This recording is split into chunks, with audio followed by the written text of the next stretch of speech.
Hi guys, and welcome to the ever first episode of Food Banter with Sophia. So this is pretty new for me, right? And before we go to talk about what the podcast is about, right? The name of the podcast is called Food Banter with Sophia, right? But before we talk about what podcast is all about, I want to give a brief introduction about, who I am, why you should subscribe and hit that like button because, you want to sit back and enjoy everything that I have to say. So my name is Sophia. I'm a product manager as well as a chef, right? One of my biggest goals is to become the first Iron chef in Nigeria. And, I thought about how I want to, make myself known, get into the food industry, right? And I decided to share my journey in life and what has led me to make this decision to become the first Iron chef in Nigeria.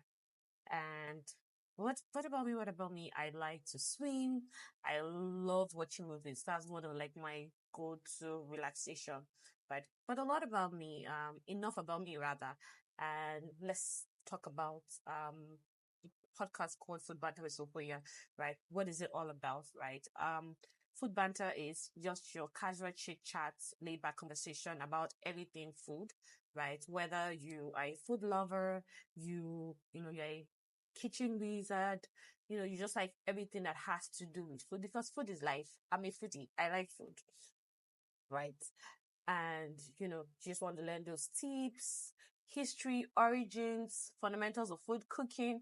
You have this podcast is for you because it's going to be that all-in-one platform that is going to feature everything that is going to keep you um interested. Like the name implies, food banter. So we're going to be having chit chats, talking about food and everything that is to know. So let's talk food in a simple and yet unique and interesting way. Thank you. So let's move on to today's episode. So today's episode is titled my first experience with food, food and its origin, right? But before we go and talk about, my first experience with food, right? Why don't you hit that subscribe and like button? It's very, very important. I know I look so good.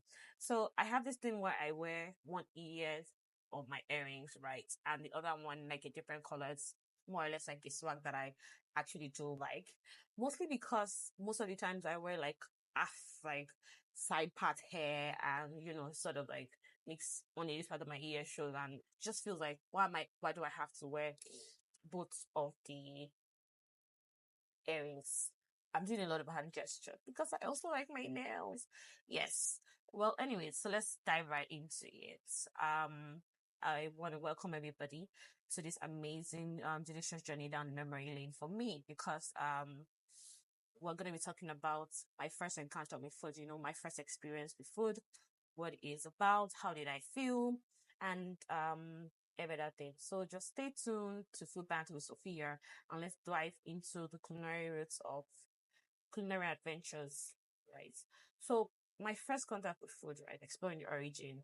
When I think about food and it sort of takes me back to when I was really young, as a teenager growing up in a family of 16, right? 16 years. So one mom, one dad, and I had like 14 siblings. It was a pretty amazing childhood, right? Because my sisters, my brothers were my friends.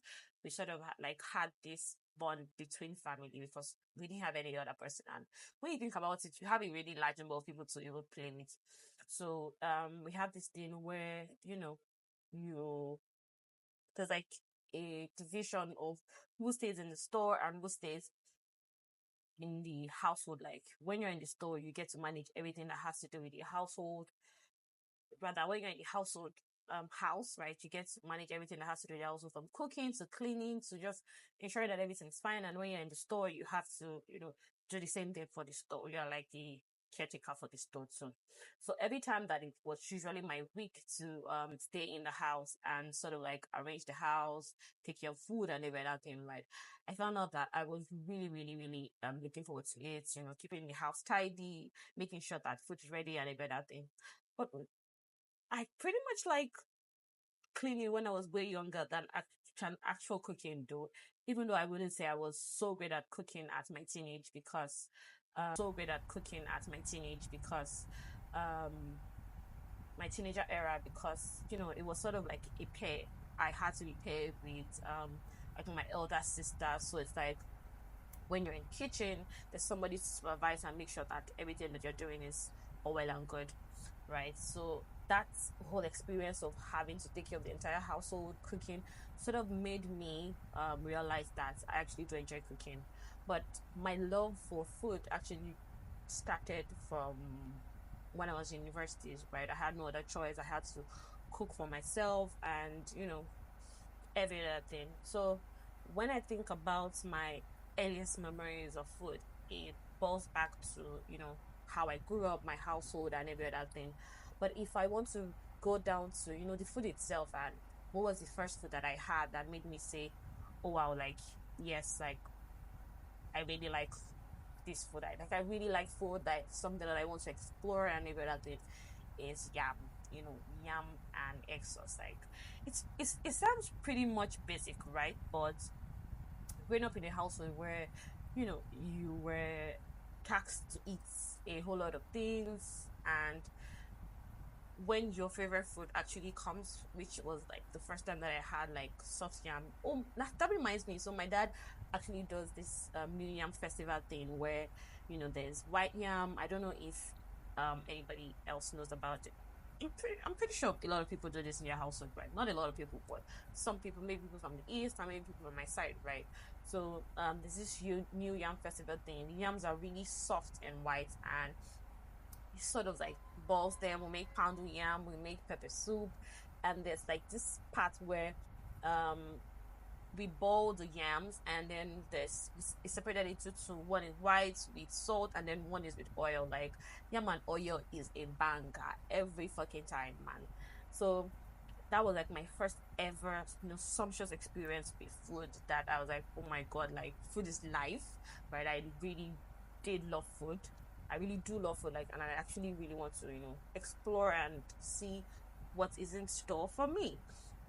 So when I think about food, I sort of take it back to my childhood and how my experience for food was, right? Because it was pretty much like, food was something that actually bonded my entire family, right? A very big family. My mom has this thing where she,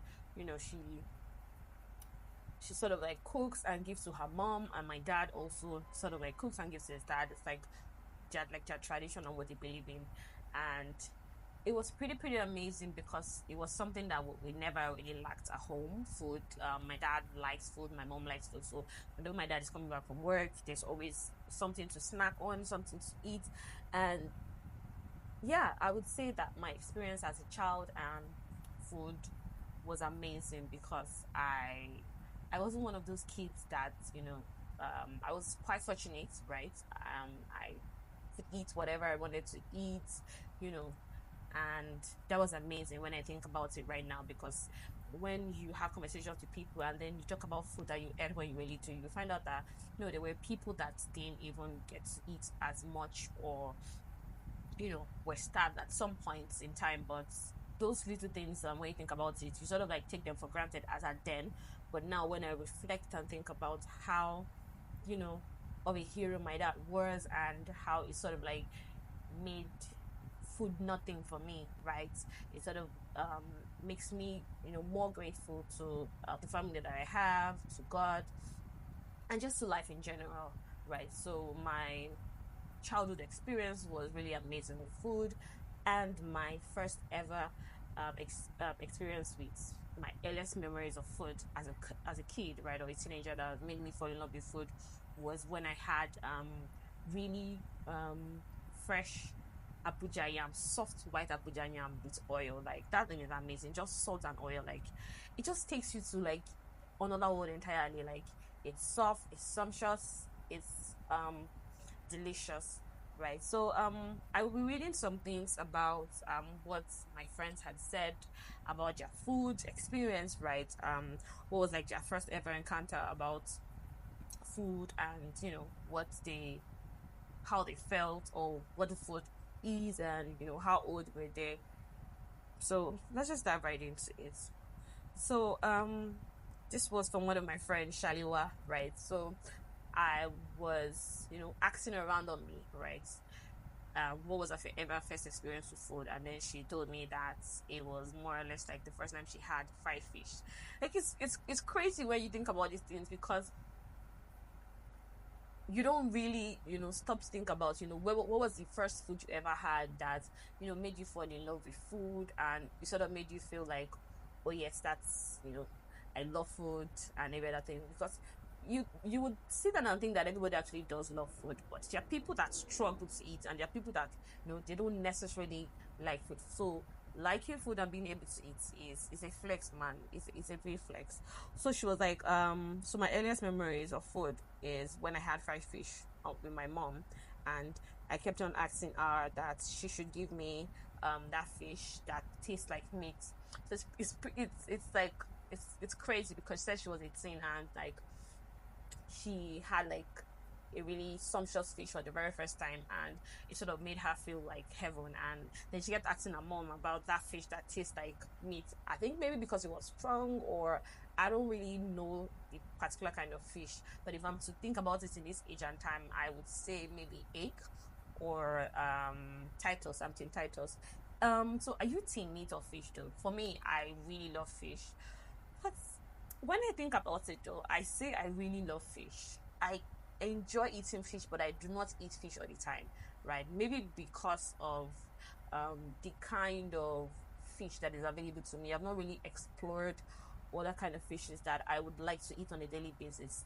For Titus, I might get tired if I don't, roast it, oven dry it, or what's the word now, fry it, right? I do not like boiled Titus at all. So it's just like the diversity that has to do with fish. I've not really explored it, and the kind of fish that I would really like to eat on a daily basis, because I'm at the verge of going to no meat, just eating fish. I don't know what they call those people. I think is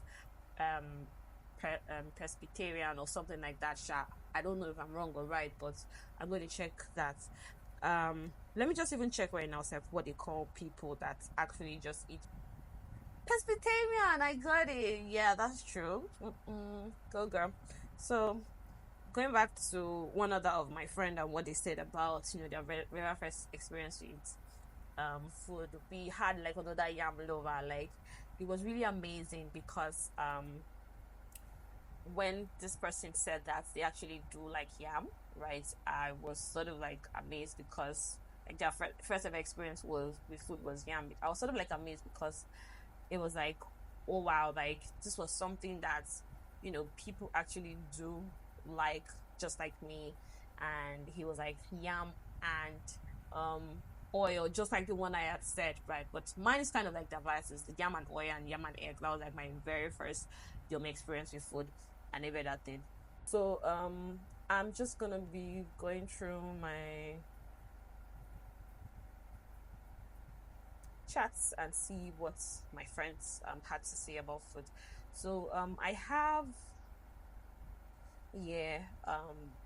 one of my sister, like sort of like asked her what was her first ever experience with food, and so she said that my earliest memories of food is always with daddy, cooking pepper soup noodles for him and making both of us eat it, because no one else likes pepper soup noodles. It's our thing, and I miss that. Also eating my till then going to eat is, I was like 9 over 10. Oh, I think I get what she's saying. So for her, less memories was pepper soup noodles, which is really weird when I think about my sister and I think about pepper soup noodles. Like it's not even something that she even like so like eats in this present day and time. But what's amazing is those little tiny things that you actually think that it's nothing is one of those things that your memory actually do registers, and when you're being asked such questions, you get to realize that those are the things that you actually remember. Those are the random things that actually come to your head, and not the the elaborate restaurant that you went to, the Chinese, the sushi, and those amazing other cuisines that are available, that makes for your earliest childhood memory. Maybe for some people it will be different, right? Because everybody's different, your background is different. Some people, sort of like at sushi at a very young age, right? But if we're bringing it back home to like Nigeria, it sort of like helps us understand that when we talk about food, we talk about food that we eat in our environment, in our vicinity, our cultural food. That's sort of like our earliest memories of food. And she also talked about this thing where you eat your food finish and you go back to each other's food. So my dad was a really amazing person, and as much as we were right as kids, he always made sure he provided for us. And when he's eating, he likes to he's a very tidy eater. Like, some people are very messy when they're eating. For example, me, I'm in that gang, so no offense to people that are messy when they're eating. Like, when I'm eating, I don't know how to meticulously, put my stew, my rice, stuff like that. Things that are not meticulously arranged in the place. Like, for example, rice and stew. I like my stew on my rice. I even like to mix it and eat, right? But some people, they like just stew and their rice in a separate plate. So my dad was one of those meticulous eaters where, he would finish eating a particular food and you wouldn't necessarily even know that he has eaten that food at all. Like, it would be really clean. And thinking about it now, that was one of the things that we actually really did enjoy, because my dad would eat and always remain for us to actually eat some his food. So that's what my sister was saying about that. And that's pretty much amazing when I think about it now. So let's move on to my friend and what she said about her first ever experience with food. Right. So let's go. So I think she also said hers was noodles. My first ever experience was noodles. It was when I had noodles and fried egg. So I think noodles is winning though, because we already have people that are saying noodles now. Noodles and fried egg. Buying noodles from Michelle people, and just coming back home and enjoying it with a cold bottle of Coke. So it's pretty amazing. I think as kids, like when we grow up, it's sort of like a lot of kids don't enjoy food. Like, you don't enjoy what you're eating at that point in time, because maybe you're being given what you don't like, or you're still at that phase where you're trying to figure out what you actually do enjoy eating. And nobody got time to be asking you what you eat. In my own generation though, nobody had time to be asking you, what are you going to eat? Not in this present age at time where kids are being asked what they want to eat. There's varieties of food that are being brought to them. But then it was pretty basic. You're either eating rice, you're eating yam, you're eating beans, you're eating eba. Like, that's pretty much what you're eating. So, like, noodles wasn't a thing that you cook like from a household. Maybe my household, and I don't know about any other person's household, but for me growing up, noodle wasn't like a food in a house. It was more or less like a snack, and like something that we eat to sort of like bond and every other thing, right? So I think I pretty much understand her here, right? For you to say that noodles was like your earliest memories of food that actually made you feel like, oh my god, like food is amazing, I love food and what's not, right? So it's pretty amazing. It's pretty sick to see people's perspective about their earliest memories of food, what they liked, what they didn't like, how old they were. Some were as old as maybe 18, right, 20. And for food lovers, right, some people actually do get to figure out that this is what they like at a very tender age. But for some late bloomers, right, they get to wait till they can actually explore the different kind of foods that they have, right? So we're going to be moving on to another segment of the podcast, which is the culinary roots, right? How we explore our cultural and family influence on our food preference, right? So how does your culture as a whole and your family affect your food preference? So when I do think about it, right, so I'm from Kogi State, right, and I sort of like grew up in Lagos. It was pretty much like I was exposed to Yoruba cuisine, right, which is like omiobe, amala, efforiro and the rest, right? It wasn't really more of my native soup.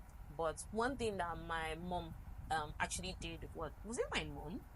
Oh no. Okay, so I went to school in Kogi State, and while I was there, I was sort of like exposed to my cultural food, right? My native food and the kind of soup that is actually for Kogi people. And one of the soup was bean soup. Before I went to school in Kogi State, right? I pretty much didn't really like bean soup. Like it wasn't even something I cooked in the house at all. It was maybe we're making amala, we're making we then do bakery, right? And mix with ewedu and omyobe. That's the only time that I had bean soup. But it wasn't even called bean soup, it was called bakery. So when I actually did go to school and I had like bean soup for the first time, it was cooked like a proper soup. There was fish, there was meat, there was vegetables in it. Like it was really amazing, and that was something that sort of like changed my perspective as to how different culture and different culture and different people from different parts of the world or Nigeria can actually make like use one particular ingredient to make different dishes, right? So I would say that my culture and my family are sort of like influenced kind of food that I eat, right? I'm not a very big rice person, right? But it was more or less, there was this tradition where we have like every Sunday we cook rice. That rice, it's as if that rice and stew taste different. I don't know. To this age and time, I don't know what it is that makes that rice and stew taste better than the one you cook on Tuesday or Wednesday. If I'm to make a wild guess as to why it actually tastes better than the one that you cook on a regular day, it would be that something that you don't have, like there's that anticipation, there's that carefulness that you use in preparing. It's not just the regular let's make rice and stew. It's like a proper delicacy in if a vast majority of household in Nigeria, right? Like rice and stew on a Sunday, you're eating, you're back from church, and it was just pretty amazing when I do think about it right now. So I'm not really a big rice person, but growing up in a household where rice on a Sunday was like that stew was amazing. I don't even know, I can't remember what my mom used to put in that stew, but it was pretty much amazing. But I even say my mom, I think my sister, because I do have other ones, and I'm not sure that I actually did saw my mom cook, right? Because I had older ones that were cooking. The only time I did see my mom cook, I would say, is when there's any festive period, my mom assists my sisters in the kitchen just to do one or two things. But aside from that, I didn't really see her cook. I wouldn't say she doesn't really cook, because my sisters had learn how to cook from somebody. But I would say that for me, I learned how to cook from like collective knowledge of people. There's a way that our first daughter cooks, there's a way the fourth cooks, like bits and bits of everybody's signature recipe, and then that's what sort of like contributed to my cooking style and every other thing, right? So the impact of my childhood and my family like sort of like influenced my food, because when I even think about it, like the yam that I actually do like, right, was when I was way younger, right? And my dad making New Yam Festival, him making like boiled yam, pounded yam and soup, sort of like made me fall in love with yam, because it was just so soft and sumptuous, man. Like it was really soft and sumptuous, and I couldn't go back. After I tasted like that white yam, I couldn't go back. Emphasis on white yam, not those one that they sell now that is like you can, if you try to use plastic fork it will break. Like those yam that when you just try to just put your fork, it just opens, like it just makes you feel amazing, and when you put it in your mouth, it's so soothing and great, right? Have you ever had yam and honey? I tried that a couple of days ago. Like I had like yam and honey. It was pretty good. Like I'm one of those people that I do not advocate putting anything on my yam. Please boil your yam with water and salt, right? And mind your business. But when I sort of like had that yam and honey, and if I'm being honest, it was more or less like my partner that said that, oh, let's try honey on this yam. And it was okay, but is it something that I will do consecutively? Like, that is something that I will try whenever I'm having that cuisine? Nah, I don't think so. I will just stick to my yam and oil. So you know what I would like to say now is that when, as people that are listening to this show, right, what was your how does your culture influence your food, right? How has it influenced your food? Is this something that you've even thought about, right? If it's not something that you've thought about, I think that you should think about it. Take a moment to think about it while you're taking a moment to subscribe and hit that button so that you can enjoy everything about food. So just to iterate on what the show is about again, food banter with Sophia. She's going to be taking you on a journey of food, everything food, about food, how I want to hit my goal and become the first Irish chef in Nigeria while we do everything that has to do with food. Right. As as a chef and somebody that likes food, right, you need to be able to look past how the food looks, because sometimes some food just looks really ugly but they're amazing. Like, it's like you're dating somebody that is not fine and you guys want to get to the other side, right? You just have to just close your eyes. So that's how it feels with food, because once you close your eyes and you actually do taste it, like, it's amazing. But if you haven't subscribed at this point, right, what are you waiting for? Like, why don't you want to be seeing this pretty girl on your screen, like, talk about food in a fun, relaxing and chill way, right? So subscribe and hit that like button. So what do we have next?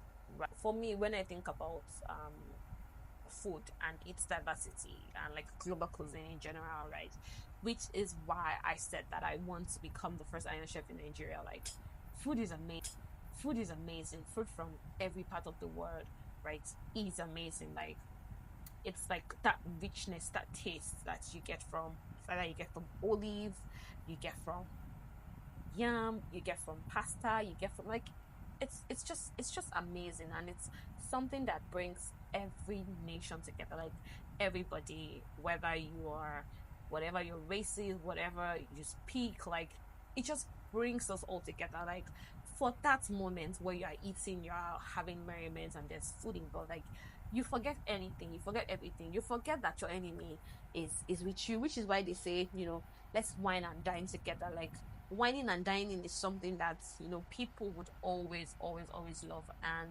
you can't wine and dine without food. It's that richness, the diversity that it has, like everybody coming together to love one particular thing. Food is life. I cannot emphasize it more. If you do not like food, you are wrong. Like, you need to think about food more than just what you eat, right? It's like, it's what keeps you alive. Like, what you eat is basically a product of who you will be, right? In the sense whereby what you eat affects your mental health, it affects your hormones, it affects your way of life, and every other thing. Like, food is life. Like, you can't fight it. Like, it's just amazing. And it's something that is going to go on and on and on, because it's something that we need to sustain to even be on this earth. So imagine how amazing it is. Like, food is as important as air. Like, it's as important as air. You need it. And if you don't like it, you are wrong. If you don't like it, it's probably you've not really had like that amazing experience with food, right? Which if you want to drill back to how we started and growing up, how your culture and your family does influence your food. So I'm here to make you see that food is amazing, and your experience with food can be different. Like, your experience with cooking, with food, can be different. We would be having that journey and be having a back conversation where I'm taking people's opinion about food. We're talking about it. Like, I make you see food in a different light, which is pretty much amazing, right? So for me, I would say that it's been a really great experience so far, sharing how I feel about food. First ever experience with food, like that's sort of like amazing. Like, I didn't know that I would be talking this much actually though in like my first podcast, but it's just something that I love. Like, it comes effortlessly to me. Like, I wake up like 5 a.m. in the morning and I'm watching like a food show. I love food competitions, and it was like, it's just amazing. Like, I'm not watching the competition for the competition. I'm watching the competition because I learn about different culture and their food, which is just great, right?